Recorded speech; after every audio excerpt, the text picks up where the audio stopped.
حلقة بمتابعين قناة وانتن. We have a global security order. And as you see from the map, the United States and its allies are the most powerful players on it. The U.S. is the only country in the world that can send its soldiers and its sailors and its military equipment to every corner of that world. No one else is close. China is growing in its military capabilities in Asia, though nowhere else. Lots of American allies in Asia are concerned about that, and as a consequence, they're becoming more dependent on the United States for a security umbrella. With the Russian invasion of Ukraine, U.S. allies in Europe are becoming more concerned and dependent on the United States and a U.S.-led NATO. The Russian military, of course, has been a greater global concern, much less so today, especially as they've lost over 200,000 troops and all of that equipment, and with sanctions making it extremely hard for them to rebuild. Now, Russia and China and others have nuclear weapons, but thank God it is still suicide to use them. And as a consequence, our security order is a unipolar order, and it is likely to remain so for the next decade. Now, at the same time that there's a security order, there's also a global economic order. And here, power is shared. The United States is still a very robust global economy, but the U.S. can't use its dominant position militarily to tell other countries what to do economically. The United States and China are enormously economically interdependent, and so they can't control each other. You may be surprised to hear this, but today, U.S.-China trade relations are actually at their highest level in history. Now, other countries in the world, a lot of them want access to U.S. military muscle, but they also want access to the Chinese market, soon, by 2030, likely to be the largest in the world. And you can't very well have a Cold War if the U.S. and the Chinese are the only two that are prepared to fight it. Yes? Yes. So, the European Union has the largest common market, and they set the rules, and if you want to do profitable business there, you listen to those rules. India is playing a greater role economically on the global stage. Japan still matters too. And over the next 10 years, there will be a rise and fall of the relative capacities of these economies. But the global economic order is and will remain a multipolar order.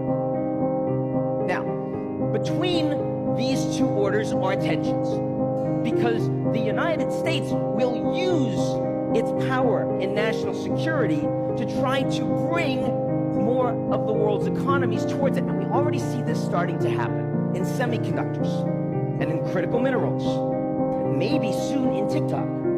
The Chinese are trying to use their dominant commercial position to align more of the world diplomatically.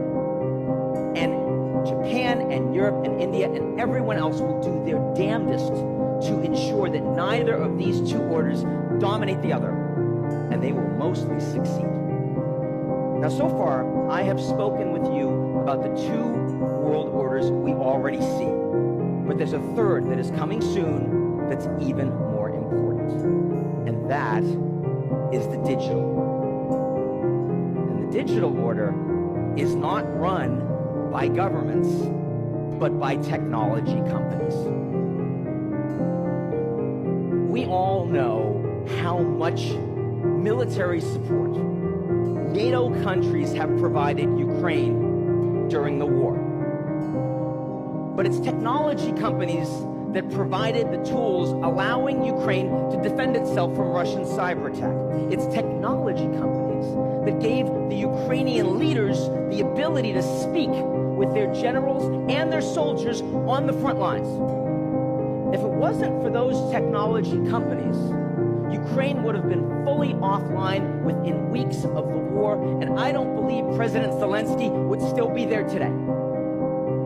Technology companies determine whether Donald Trump is able in real time and without filter to speak with hundreds of millions of people as he runs again for the presidency.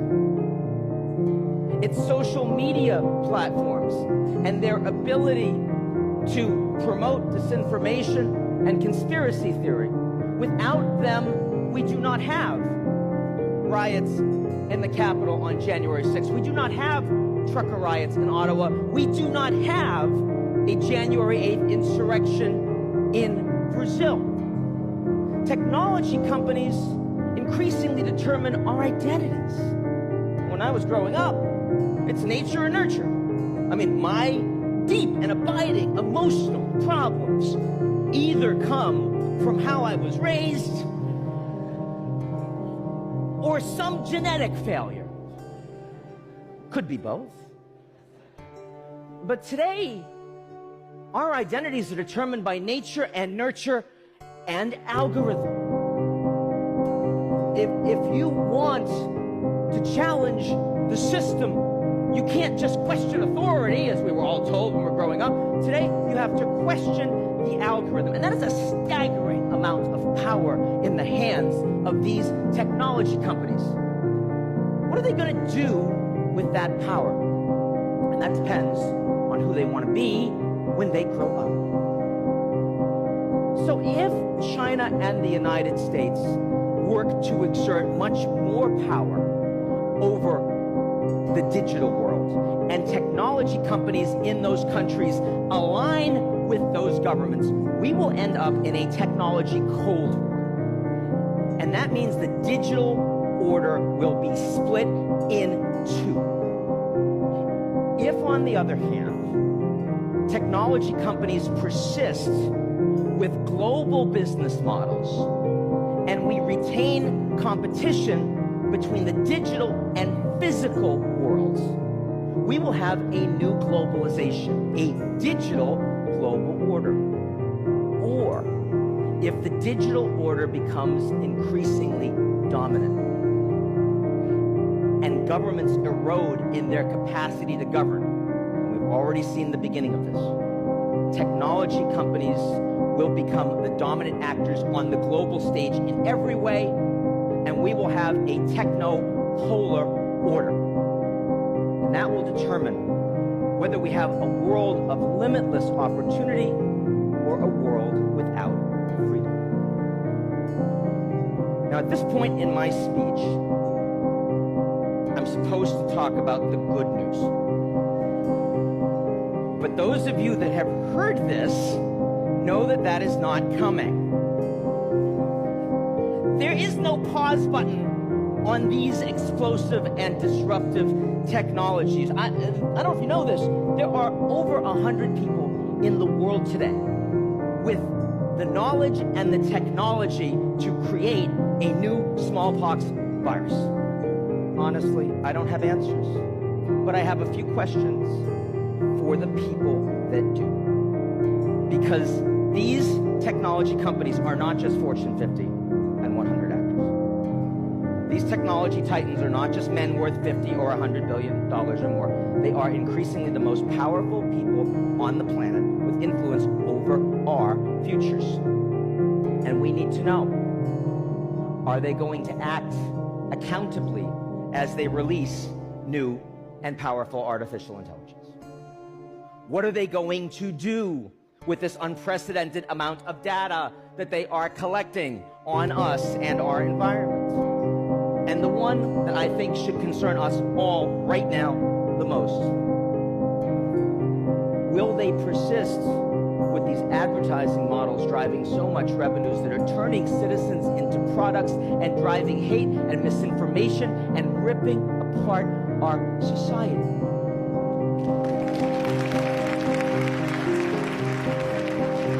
When I was a student back in 1989 and the wall fell, the United States was the principal exporter of democracy in the world. Not always successfully, often hypocritically, but number one nonetheless.